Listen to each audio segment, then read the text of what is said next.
Nós estamos aqui juntamente com o professor Carlos Langoni, que é diretor do Centro de Economia Mundial da Fundação Getúlio Vargas, da FGV, também ex-presidente do Banco Central do Brasil e uma personalidade que tem tido um trabalho destacado ao levantar a importância do gás natural para a economia do país, sobretudo nesse momento em que nós estamos passando pela pandemia e vamos necessitar de instrumentos que possam ativar e dar maior velocidade à economia nacional para o momento da retomada. Professor Carlos Langoni, uma satisfação recebê-lo aqui nessa live da Timos e da Aspacer.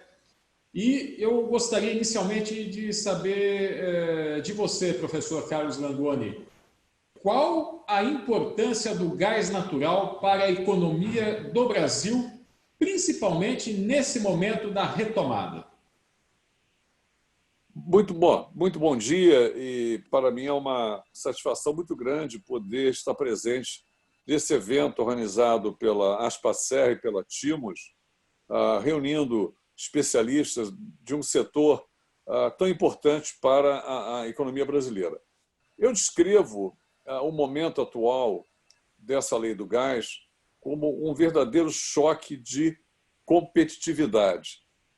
É um exemplo clássico daquilo que a gente chama em economia ganhos alocativos, ganhos de bem-estar, com grandes externalidades ambientais, que está sendo desenhado nesse projeto de lei inovador, que, de uma certa forma, consolida o grande esforço que tem sido feito por esse governo, e aqui eu queria fazer a menção explícita ao ministro Bento e ao ministro Paulo Guedes, que permitiram e criaram as condições políticas para um processo de desregulamentação, eu diria, ousado e inovador.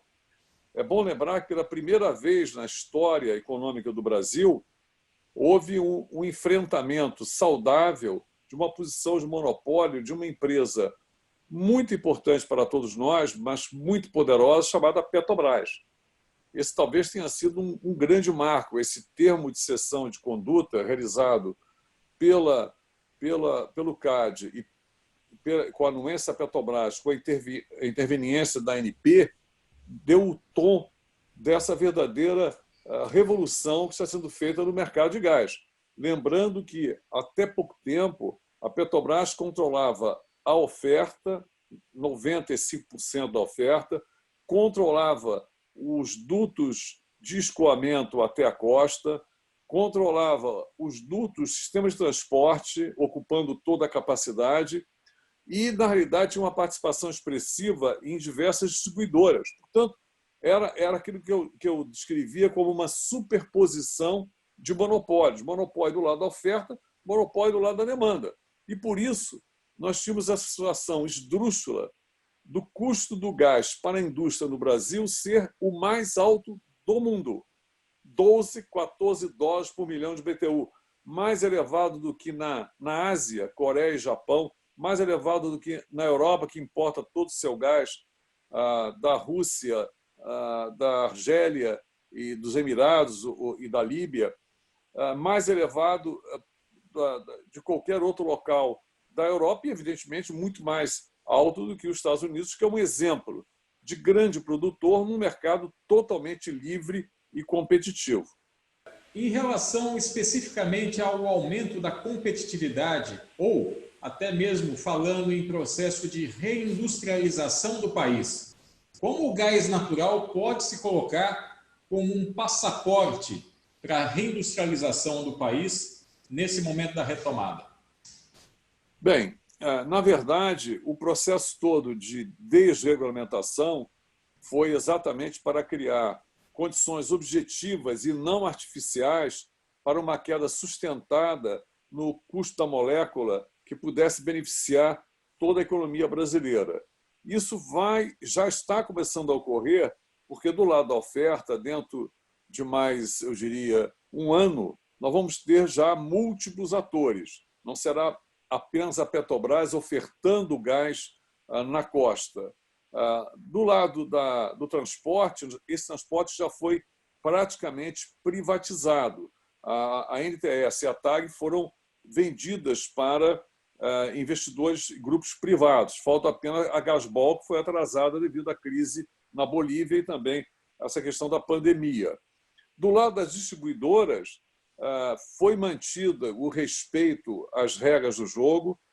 Isso é um ponto muito importante. Quem defende mercado livre não pode defender mudanças, vamos dizer assim, abruptas nos contratos. Os contratos estão sendo respeitados, o monopólio é constitucional, mas foi criado aquilo que eu chamo de um oásis nesse ambiente que é de um monopólio natural, que é um oásis de competição, com a figura do consumidor livre, do autoconsumidor e do autoimportador, que, aliás, acaba de ser consagrada na Lei do Gás. Esse é um dos pontos mais importantes, porque a Lei do Gás ela consagra e fortalece a figura do grande consumidor.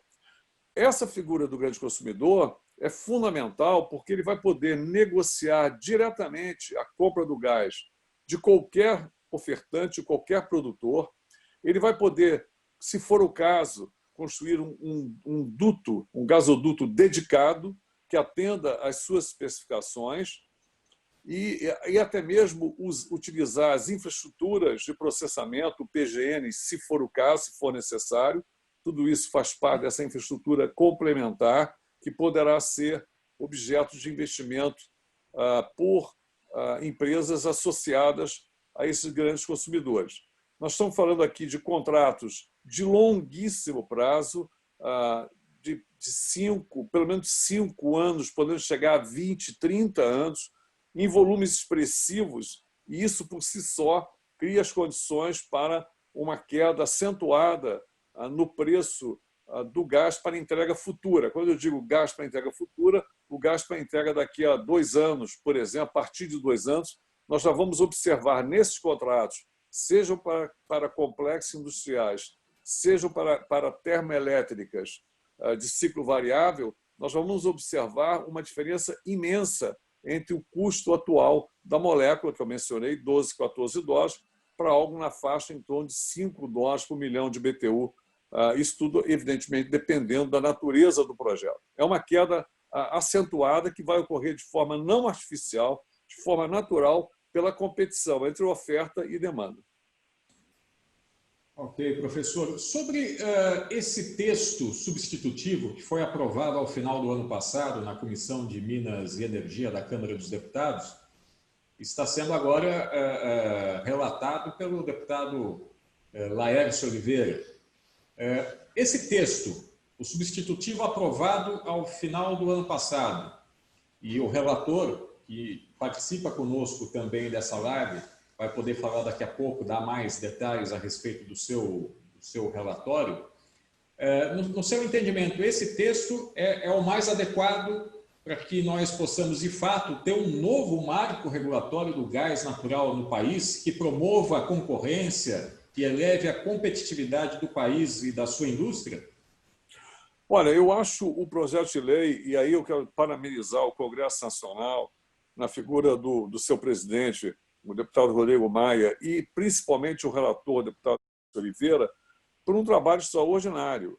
Quer dizer, nós realmente ficamos surpresos com a qualidade desse texto que será aprovado, transformado em lei pelo Congresso. Ele, na realidade, incorpora todos os princípios fundamentais de um mercado eficiente. Primeiro, o conceito da desverticalização. Quem produz não pode transportar, quem transporta não pode distribuir. Segundo, introduz um conceito bem avançado que poderá substituir da autorização para o desenvolvimento da infraestrutura, inclusive de gasodutos, e não substituindo o conceito mais burocrático da concessão. Isso é muito importante. Ele, como eu disse, chamei a atenção, ele cria a figura, consagra a figura do consumidor livre. E é evidente que cada Estado terá a liberdade de fazer aquilo que eu chamo de polimento regulatório. O Brasil é um país muito grande. Nós não podemos, com uma única lei federal, levar em consideração todas as características de cada mercado. São Paulo é um mercado totalmente diferente do mercado de Sergipe ou de Pernambuco, e mesmo do Rio de Janeiro. Então, nós temos que respeitar essas diferenças. Então, a lei ela cria, vamos dizer assim, marcos gerais que devem ser obedecidos, mas ela deixa um espaço saudável para que cada estado faça a sua adaptação. E eu gosto muito dessa competição por marcos regulatórios entre estados. Eu acho isso muito saudável. O Rio saiu na frente com uma regulação muito avançada, o Espírito Santo está vindo atrás, logo atrás, em seguida, também com um marco muito positivo. Sergipe já está numa linha também de modernização. Eu acho que isso vai se multiplicar, porque, afinal de contas, é um jogo de ganha-ganha. Todos ganham. Ganha o produtor, ganha o distribuidor, porque os volumes vão aumentar, ganham, evidentemente, as transportadoras, porque vão ter uma diversificação de clientes. E, em última instância, o resultado final é não só o consumidor industrial, mas também o próprio consumidor final. E eu estou me referindo aqui ao consumidor do gás, chamado gás de botijão, aquele que usa o gás para as suas atividades residenciais, né, basicamente para a cozinha, para o fogão, para o aquecimento. Agora, professor, para finalizar, a pergunta que todos têm muita ansiedade em ter a resposta. Nós teremos agora esse encaminhamento dentro do Congresso Nacional, passando inicialmente pela Câmara dos Deputados e depois pelo Senado Federal, do novo marco regulatório do gás. Nós já temos estados que estão trabalhando no aperfeiçoamento da sua regulação estadual.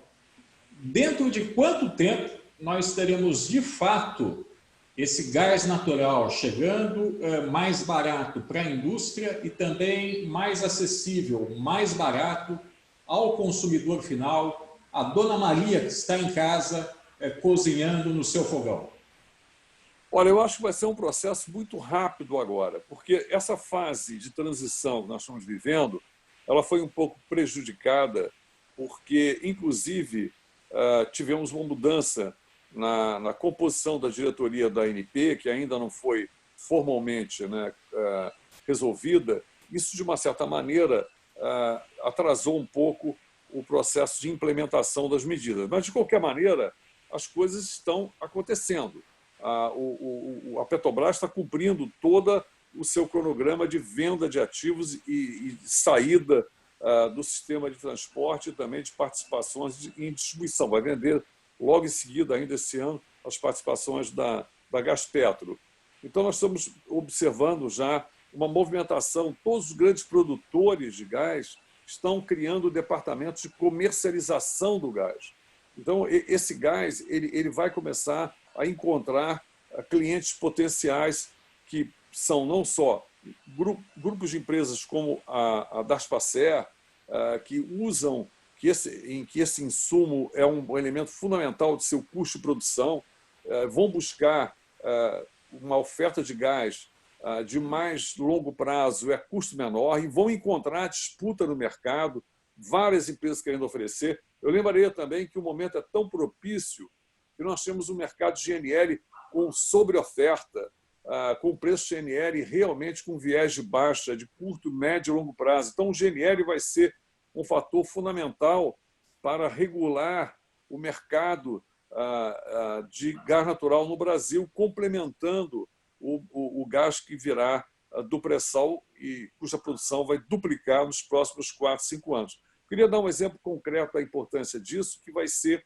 exatamente a interiorização do gás natural, não de forma artificial, através de termoelétricas de base, por exemplo, ou de incentivos para a construção de gasodutos, mas usando o retorno do frete dos trens. Os trens são os nossos gasodutos naturais. Eles chegam à costa e voltam para o interior e vão poder levar contêineres com a última tecnologia de armazenamento de GNL, e esse GNL vai ser usado para substituir o diesel no transporte e substituir o GLP, ou seja, o gás de botijão. como economias de frete e economia no preço do gás para o consumidor final. Então, eu acho que é um mundo novo. Evidente que tudo isso vai acontecer de forma gradual. Não há solução mágica, mas nós estamos construindo, de fato, um marco regulatório, um novo mercado, é um choque de competitividade que vai ajudar o Brasil a decolar e sair dessa crise causada pela pandemia. Ótimo, professor Carlos Langoni. Eu, em nome da Asfacer e da Timos Energia, quero aqui agradecer a sua atenção, ter dedicado alguns minutos para que nós pudéssemos conversar sobre o novo marco regulatório do gás, um elemento indispensável para a retomada da economia do país, sobretudo nesse momento de pandemia que nós estamos vivendo. Uma mensagem final, professor Carlos Langoni, a todos aqueles que nos acompanham aqui nessa live da Timos Asfacer. É uma mensagem de otimismo, de muita confiança. Eu acho que a Lei do Gás vai ser um marco de inovação num ambiente competitivo. Ela se segue a uma outra lei revolucionária, que foi a Lei do Saneamento, que também gera uma série de benefícios econômicos, sociais e também ambientais.